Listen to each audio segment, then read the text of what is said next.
Assalamualaikum warahmatullahi wabarakatuh. Selamat pagi anak-anak kelas 4 SD atau MI. Kita akan belajar tema 1, sub tema 2. Ada buku siswa kurikulum 2013. Simak yuk. Kembali lagi di channel kami Puji Rahayu Siorini. Yang belum klik subscribe, yuk klik dahulu yuk. Nah, sekarang kita akan belajar tema 1, indahnya keberagaman. Subtema 2, kebersamaan dalam keberagaman.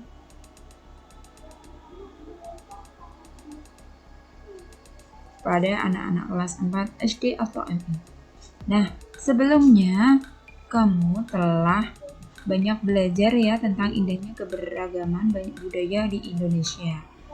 Sekarang kamu akan belajar tentang bagaimana cara menjalin kebersamaan dalam keberagaman agama.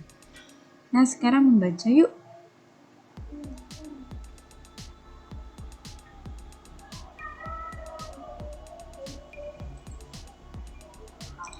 Suku, budaya, dan agama yang berbeda tidak menghalangi Siti, Udin, Dayu, Beni, Lani, dan Edo menjalani kebersamaan. Mereka berbagi cerita tentang budaya masing-masing dan saling belajar. Hari-hari mereka penuh keceriaan dalam kebersamaan. Hari ini mereka berkumpul bersama untuk bekerja sama. Nah, ini mereka sedang bekerja sama ya. Silakan anak-anak pause dahulu, kemudian dibaca. Lanjut paragraf 2. Nah, dalam tugas di sini adalah anak-anak disuruh membaca ya, kemudian menuliskan gagasan pokok dan gagasan pendukung. Ya, masih sama. Gagasan pokok itu apa anak-anak? Siapa yang bisa? Iya, silakan ditulis dalam ringkasannya ya.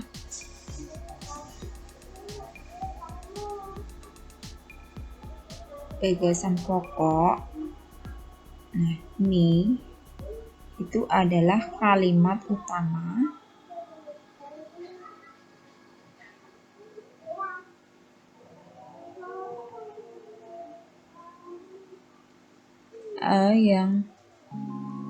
yang berada dalam suatu paragraf ya, kalimat utama yang ada dalam suatu paragraf ya. Kemudian gagasan pendukung apa? Kalau gagasan pendukung adalah kalimat penjelas.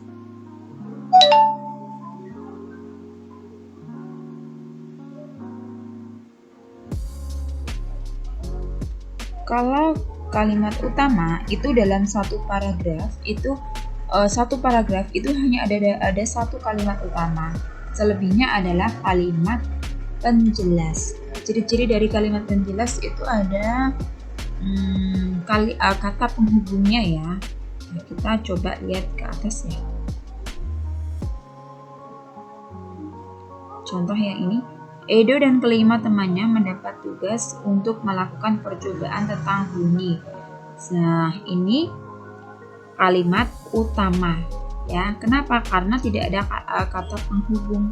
Jadi, Edo dan kelima temannya melakukan percobaan tentang bunyi. Ini merupakan kalimat atau utama atau ide pokok atau gagasan pokok sama ya. Selain selebihnya, jadi ada satu kalimat itu dari awal sini ya, misalnya sepulang ini sampai titik itu satu kalimat. Sepulang sekolah mereka berkumpul di rumahnya. Setiap orang, jadi di sini nya di sini tidak bisa untuk patokan kalimat utama. Jadi ini kalimat penjelas. Setiap orang sudah menyiapkan peralatan yang dibutuhkan. Apa yang dibutuhkan? Jadi tadi ya, Lani dan Siti membawa beberapa kaleng yang sudah dilubangi. Udin dan Budi, Beni, mereka berkumpul di halaman rumah keenam sekawan siap bekerja sama melakukan percobaan. Ini kesimpulannya. Lanjut. Saat percobaan akan dimulai, tiba-tiba terdengar azan. Ya, saat percobaan akan dimulai, Siti dan Udin meminta izin temannya untuk sholat. Teman-temannya mengizinkan mereka untuk melakukan ibadah. Edo meminjamkan ruang makannya untuk digunakan Siti dan Udin sholat. Meskipun Edo beragama Katolik, ia tidak keberatan rumahnya dipakai untuk sholat. Beni yang beragama Kristen, Dayu yang beragama Hindu, dan Lani yang beragama Buddha menunggu dengan sabar temannya beribadah. Keenam, nah ini yang paling penting. Keenam sahabat selalu menghargai satu yang lain. Ya, ini yang paling penting atau ide dari paragraf ini. Jadi ini merupakan ide pokok atau gagasan utama dan selebihnya adalah gagasan pendukung. Lanjut yang paragraf 3. Tiba saatnya keenam sekawan melakukan percobaan. Setiap orang menunjukkan tanggung jawabnya dalam bekerja. Tidak ada satupun di antara mereka yang duduk diam atau memberi perintah saja.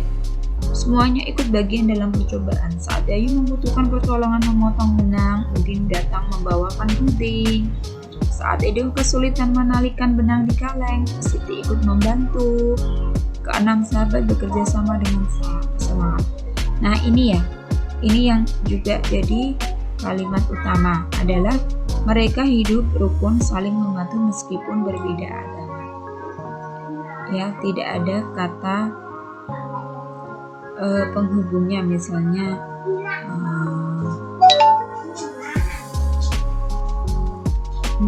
seperti itu.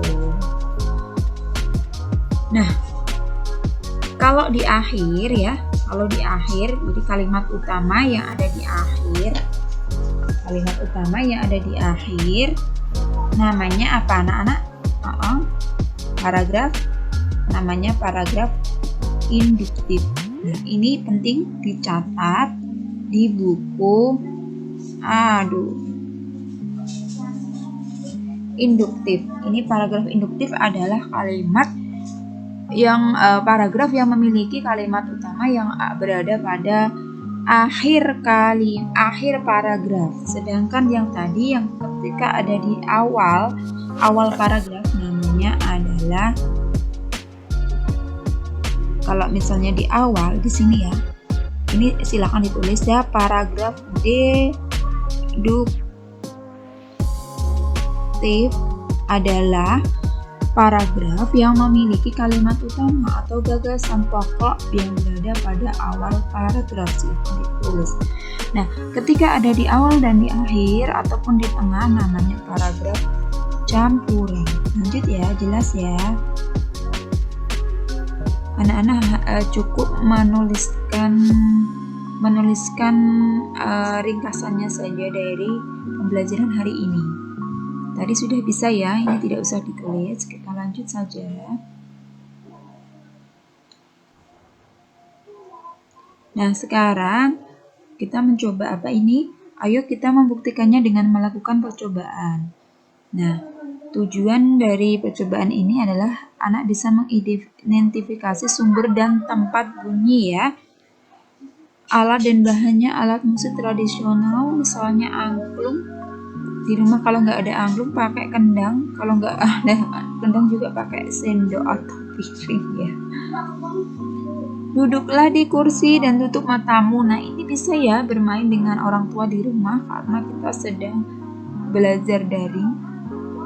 Nah, anak-anak ditutup matanya, kemudian ada suara misalnya ibumu sedang mengetok-ketok pintu atau mengetuk piring ya. Nah, seperti ini.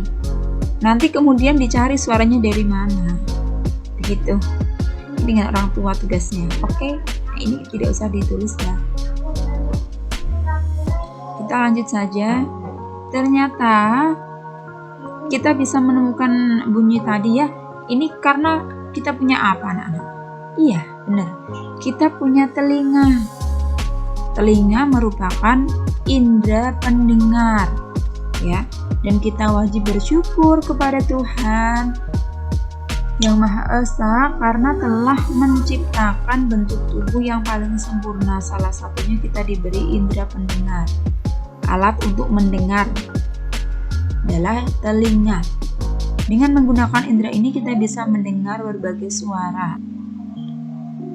Getaran bunyi ini mengenai gendang telinga. Ya, ini gendang telinganya kita itu yang ini. Ada getaran yang mengenai gendang telinga. Kemudian getaran dari gendang telinga manusia ini menjadi lebih besar di telinga tengahmu. Ini telinga tengah ya, di sini ada telinga tengah ya. Ya, di tengah. Kemudian diubahlah menjadi pesan-pesan listrik yang di telinga dalam ini. Oke, jelas? Belum? Gak apa-apa.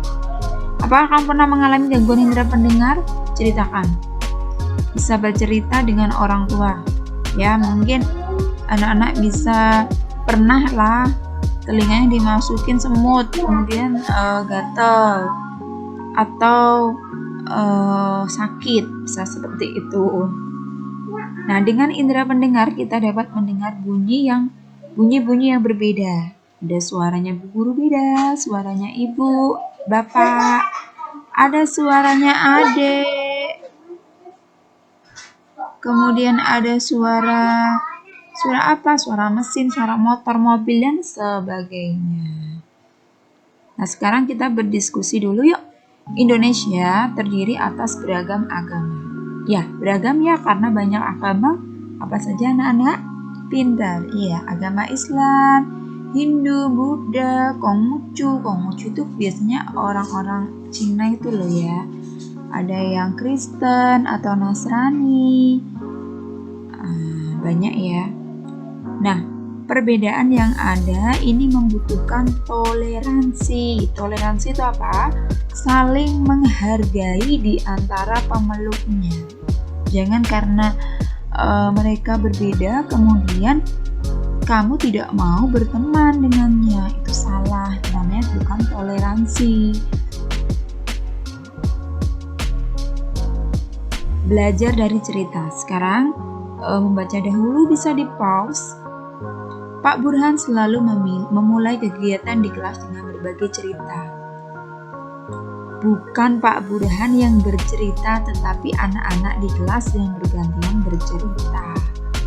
Berbagai cerita selalu dinantikan oleh anak-anak. Semua ingin memperoleh kesempatan bercerita. Pagi ini Pak Burhan mengajak anak-anak berbagi cerita seputar hari raya. Sehari sebelum hari Natal itu hari raya umat apa anak-anak?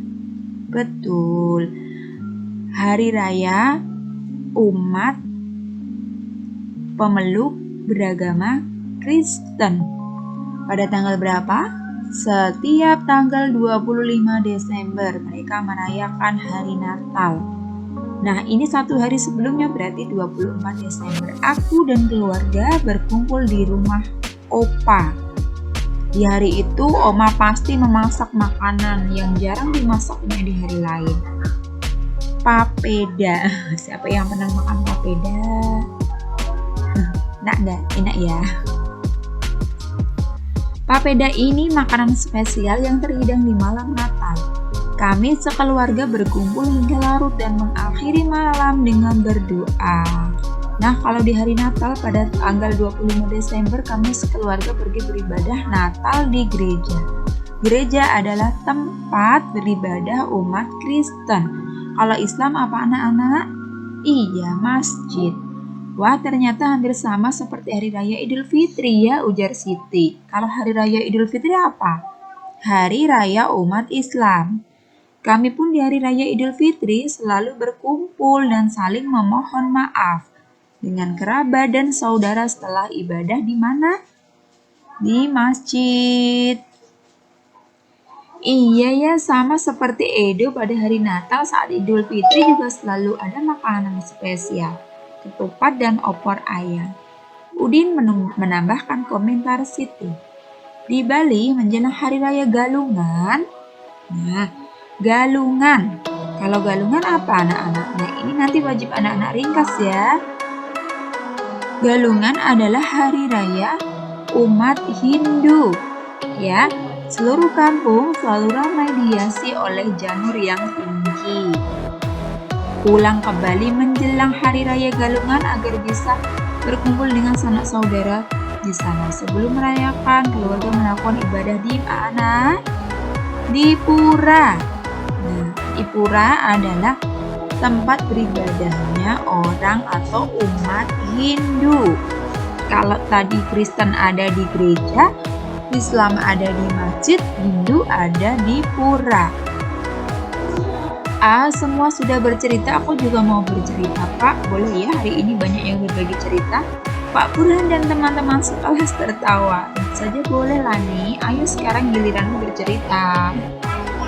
Nah, kamu pasti belum pernah mendengar cerita tentang kebiasaan keluargaku di hari Waisak. Nah, ini apa lagi ya, Hari Raya Waisak?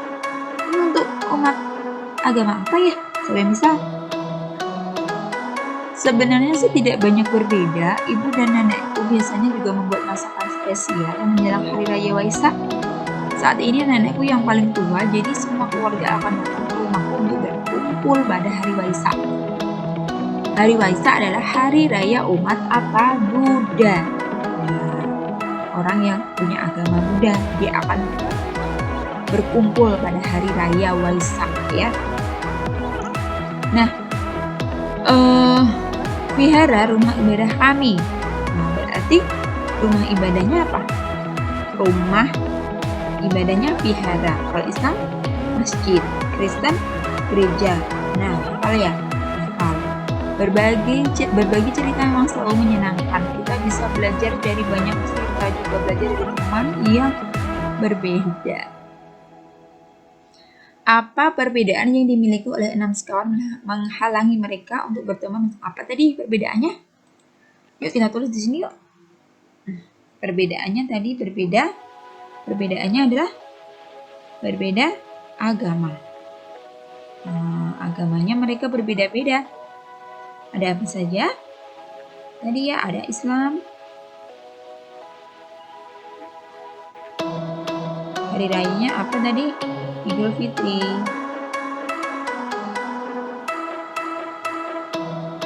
Tempat ibadahnya di masjid. Nah, ini bisa ditulis ya anak-anak untuk rangkumannya. Kemudian di sini ada Kristen.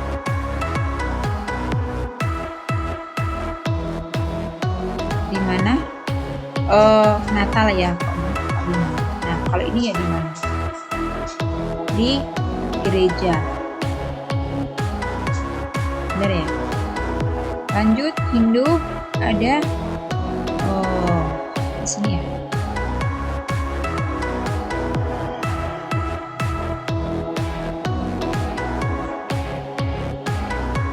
Hindu tadi ada apa? Silakan ditulis sendiri. Kemudian tambah lagi ya, ini nanti anak-anak mau. Kemudian di sini ada Buddha. Ditulis ya. Anak-anak menuliskan agama, kemudian anak-anak menuliskan hari raya dan tempat ibadahnya. Nah, yang kedua, bagaimana sikapmu jika kamu bermain dengan teman yang berbeda agama? Bagaimana anak-anak? Apakah saling menjauhi karena bukan teman? Jangan ya. Bagaimana sikapnya? Sikap kita adalah saling toleransi. Apa tadi toleransi? Saling menghargai antara umat yang berbeda agama. Bagaimana? Ceritakan pengalamanmu. Silahkan bisa menceritakan dengan orang tua. Oke, lanjut. Pembelajaran 2. Sebelumnya kita sudah banyak belajar ya tentang indahnya keberagaman budaya Indonesia, bagaimana cara menjalin kebersamaan dalam.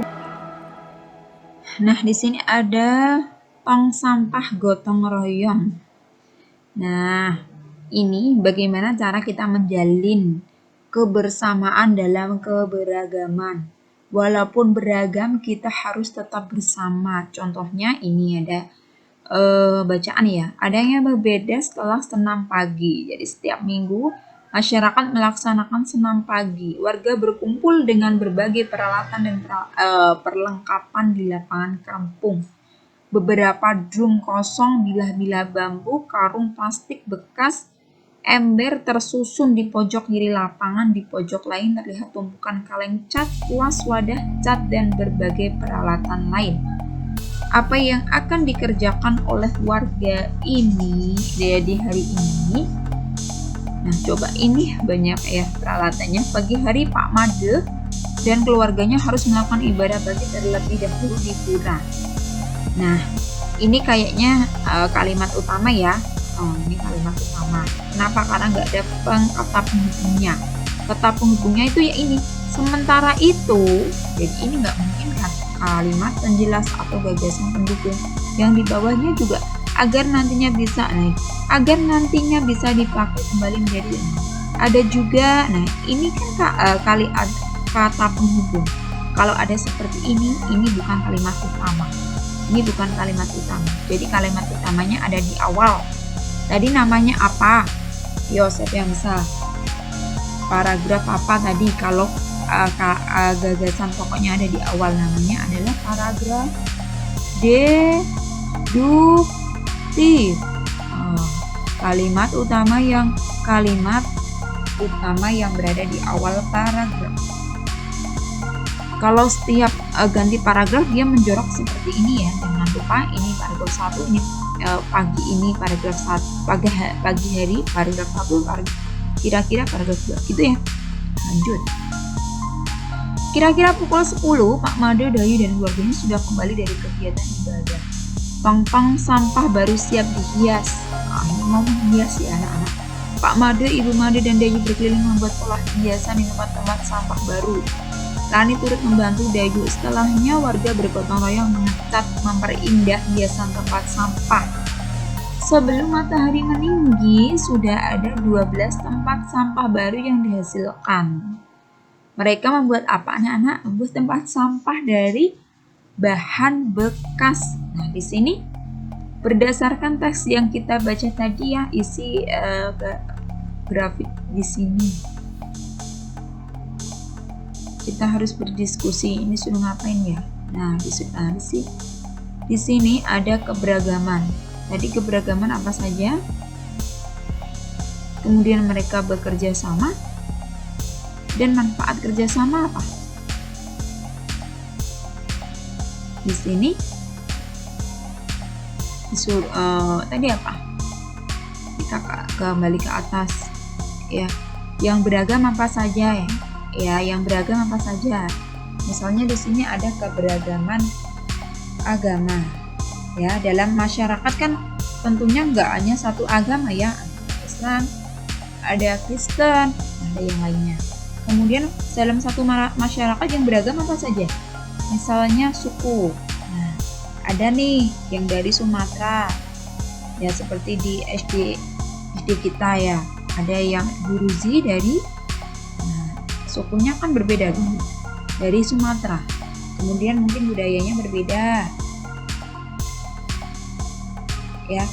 Mungkin adatnya juga berbeda. Misalnya ada orang kota yang di situ ya. Mungkin adat istiadatnya berbeda, keberagamannya banyak sekali ya. Mungkin warna kulitnya juga berbeda, beragam.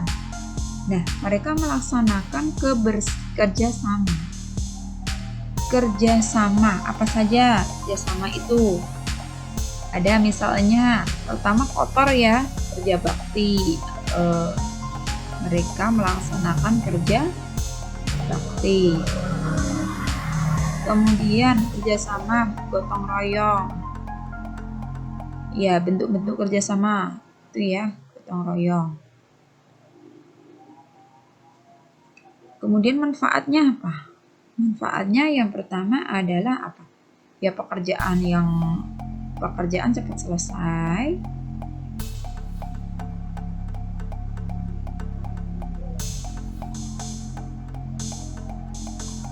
Manfaat yang lain apa?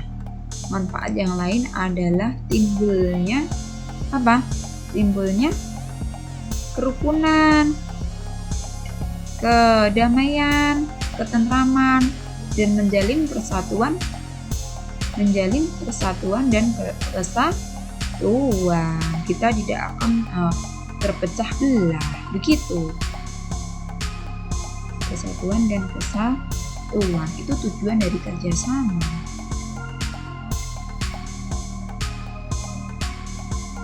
Nah, sudah ya tadi ya. Sudah.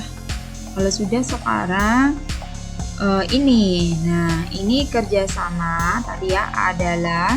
Nah, ini masuk ke dalam ringkasan ya. Kerjasama merupakan usaha yang dilakukan oleh beberapa orang untuk mencapai tujuan bersama. Begitu. Manfaatnya sudah tadi ya. Kerjasama dalam keberagaman merupakan sikap yang harus dikembangkan. Kenapa anak-anak? Karena ini nanti adalah modal kita hidup di masyarakat. Begitu. Harus kerjasama. Gak boleh ada yang membutuhkan pertolongan tapi kita acuh. Begitu ya. Nah, sekarang kita mengamati nih, ada apa ya ini? Ini rumah adat sepertinya. Keberagaman budaya Indonesia juga terlihat dalam rumah adat. Rumah adat mencerminkan ciri khas. Nah, ini ada, ini ada sudut lancip, sudut tumpul. Lancip itu apa? Sudut yang besarnya kurang dari 90 derajat.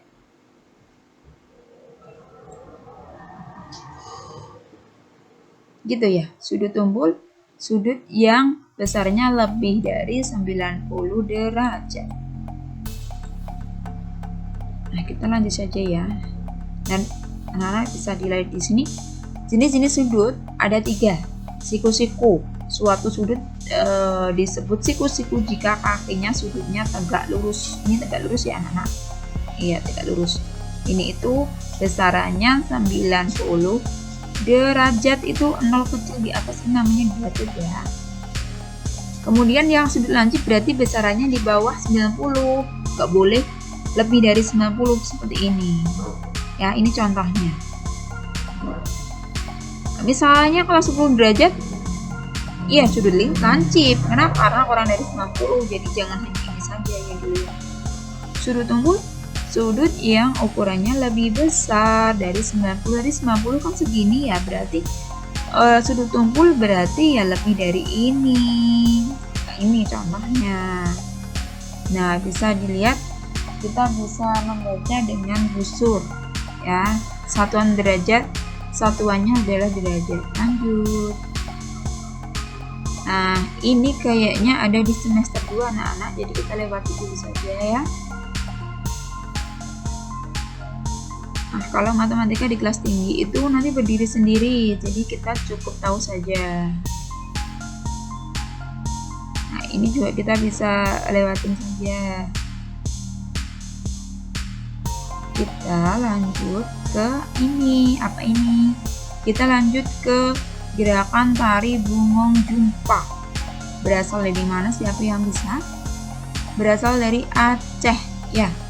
Ini adalah formasi. Formasi itu posisi.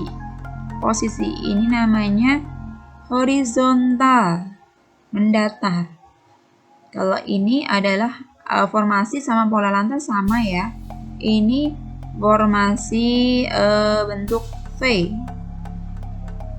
Kalau ini formasi bentuk lingkaran atau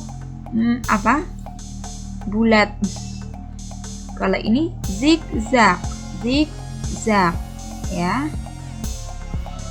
Nilai-nilai apa yang kamu pelajari pada hari ini?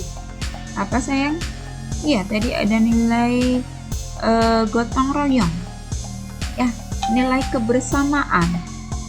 Ya, walaupun beragam, kita tetap harus bekerja sama. Nanti Bu Guru share ya tari Bungong Jumpa di WA group ya. Lanjut pada pembelajaran 3 hari ini. Bekerja sama bisa dilakukan kapan saja ya.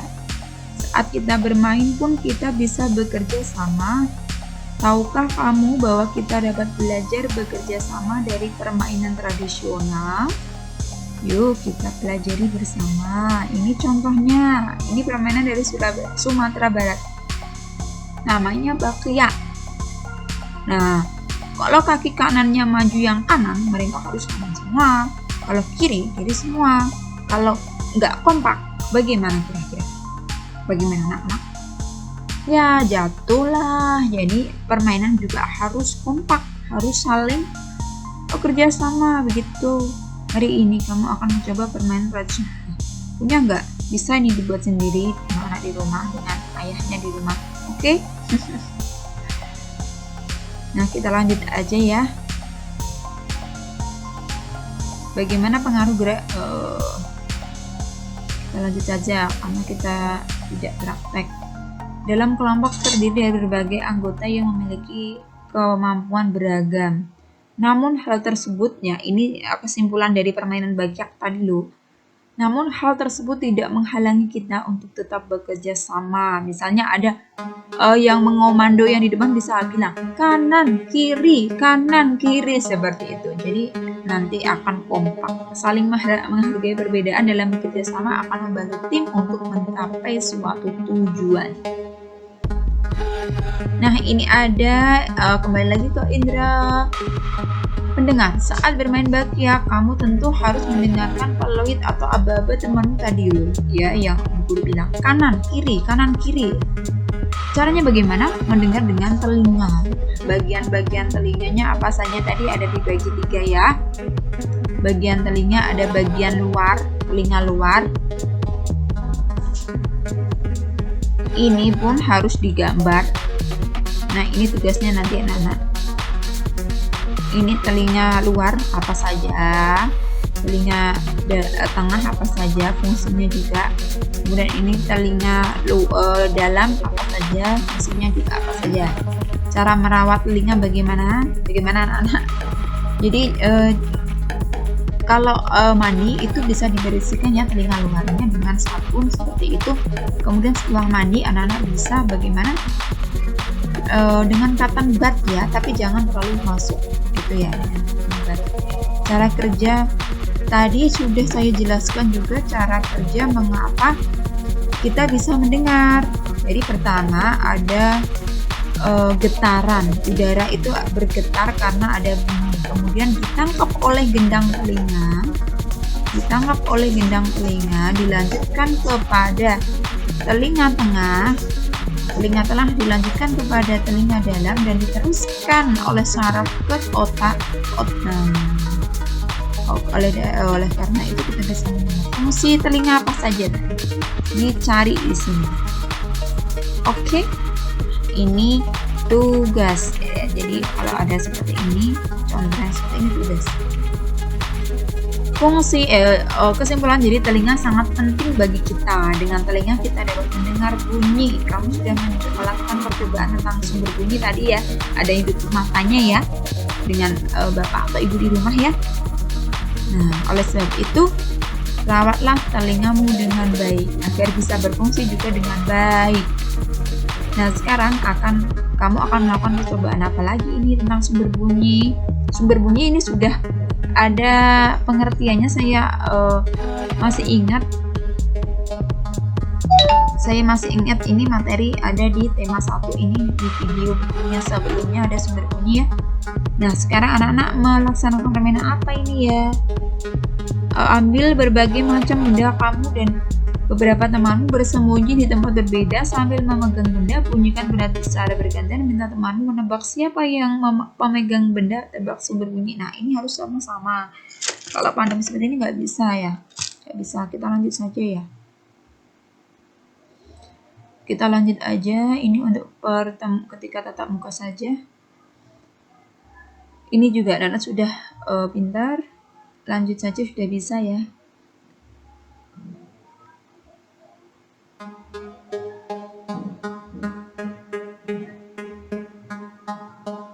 Kita lanjut kepada pembelajaran 4. Sebelumnya kita sudah banyak belajar tentang indahnya keberagaman budaya di Indonesia. Bagaimana menjalin kebersamaan dalam keberagaman?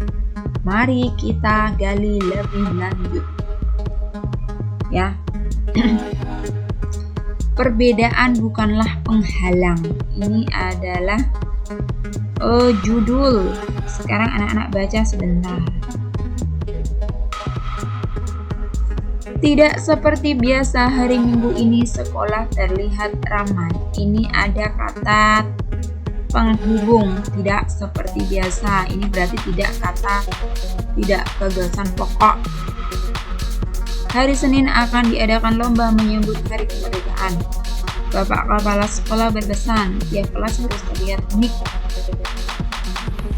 Udin dan teman-teman sekolahnya juga datang ke sekolah. Nah, ini yang terakhir, menghias kelas merupakan tanggung jawab bersama. Ini penting ya, jadi ini gagasan pokoknya ada di akhir, gitu ya. Lanjut, pagi-pagi hampir semua siswa di kelas sudah hadir.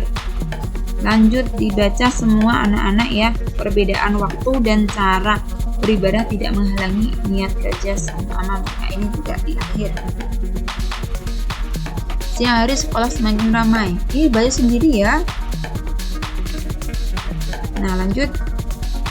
Langsung lihat bawah, walaupun berbeda-beda, bekerja sama selalu menyenangkan. Perbedaan tidak menjadi penghalang untuk kerjasama. Ini ada gagasan pokok. Jadi gagasan pokoknya ada di akhir semuanya, anak-anak. Bisa ditulis ya. Lanjut. Nah, masyarakat Indonesia sangat terkenal dengan kebiasaannya bersama ya. Itu di masyarakat ya anak-anak. Ada yang gotong royong ya, ketika ada yang akan misalnya membangun masjid, membangun pos kampung, kemudian mereka juga melaksanakan kerja bakti, ada ronda malam juga. Itu di masyarakat sekarang di Indonesia. Nah, ini lanjut saja. Oh, ini apa ya? Oh, carilah informasi kerjasama. Tentang kerjasama tadi apa? Bentuk-bentuknya. Ada gotong royong. Ada apa lagi? Ada kerja bakti. Nah, ini juga sudut. Juga ini pelajaran matematika. Jadi kita lewati aja. Karena di kelas tinggi matematika ini berdiri sendiri. Lanjut saja ya.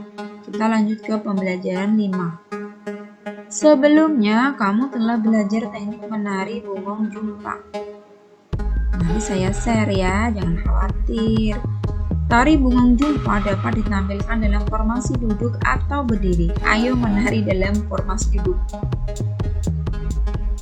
Nah, seperti ini ya tangannya. Kalau ini namanya nyegiting ya anak-anaknya.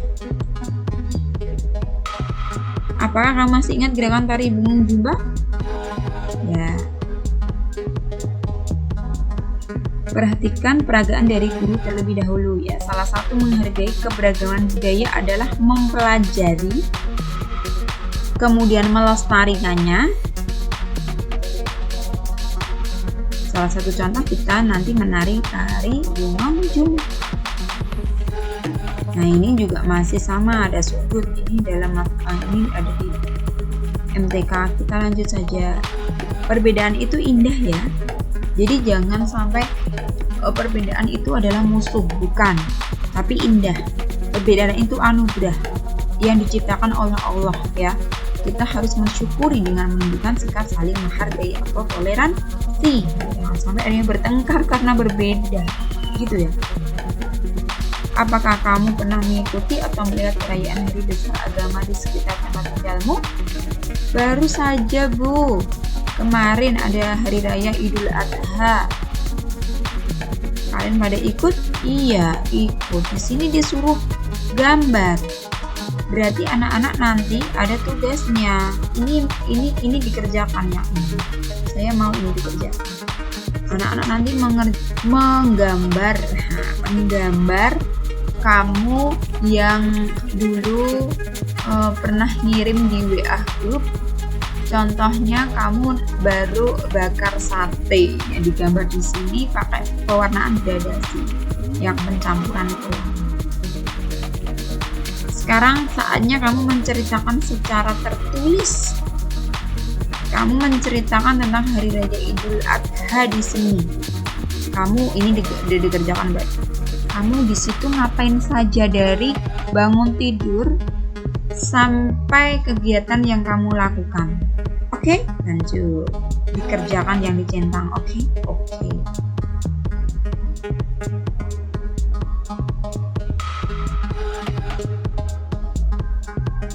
Pembelajaran 6. Apakah kamu pernah bekerja sama dengan orang yang berbeda-beda? Pernah ya.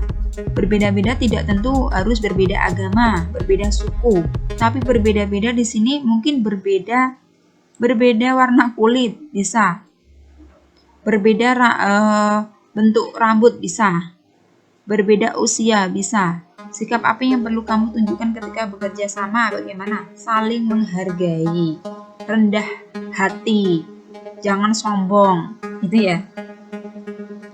Udin, Edo, dan Beni merupakan sahabat dekat. Mereka berasal dari latar belakang budaya yang berbeda. Mereka juga memeluk keyakinan yang berbeda pula. Udin Islam, Edo Katolik, Beni Kristen. Perbedaan budaya dan agama bukanlah penghalang bagi mereka untuk bekerja sama. Mereka saling bahu-membahu mengerjakan tugas dan pekerjaan yang harus dikerjakan bersama-sama. Pada peringatan hari ulang tahun kemerdekaan Indonesia, kapan anak-anak? Nah, 17 Agustus sebentar lagi ya. Udin, Edo, dan Beni mewakili kelasnya dalam perlombaan bakiak bergu. Sebelum berlomba, mereka bersama mendiskusikan. Mereka pun secara bersama-sama menunjukkan usaha terbaik ketika lomba berlangsung. Alhasil tim mereka meraih juara dalam lomba tersebut.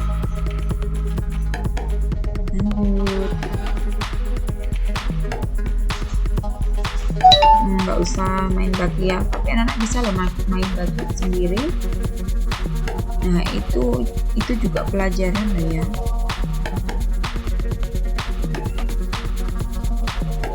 Anak-anak silahkan meringkas pembelajaran pada video kali ini ya.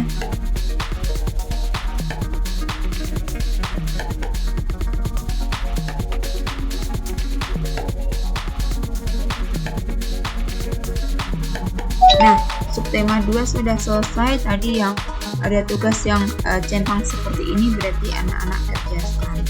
Dan ada juga tugas meringkas. Nanti anak-anak cukup meringkas tentang keberagaman agama saja ya, seperti ini. Nanti tugas ringkasannya ini. Kalau anak-anak menyimak dengan baik, nanti pasti bisa sih mengerjakan ini karena mudah sekali ya. Nanti ini ditulis ya agama. Ini ringkasan ya, agama. Kemudian ini hari raya. Boleh lebih dari satu hari rayanya, boleh sekali anak-anak, malah tambah bagus ya. Misalnya Islam hari rayanya ada Idul Fitri, Idul Adha, boleh ada di sini ada tempat suci, tempat ibadah ya, tempat ibadah. Jelas ya? Jelas. Silahkan anak-anak bekerja. Selamat belajar, selamat mengerjakan. Jangan patah semangat untuk selalu belajar dan menggapai cita-citamu. Wassalamualaikum warahmatullahi wabarakatuh.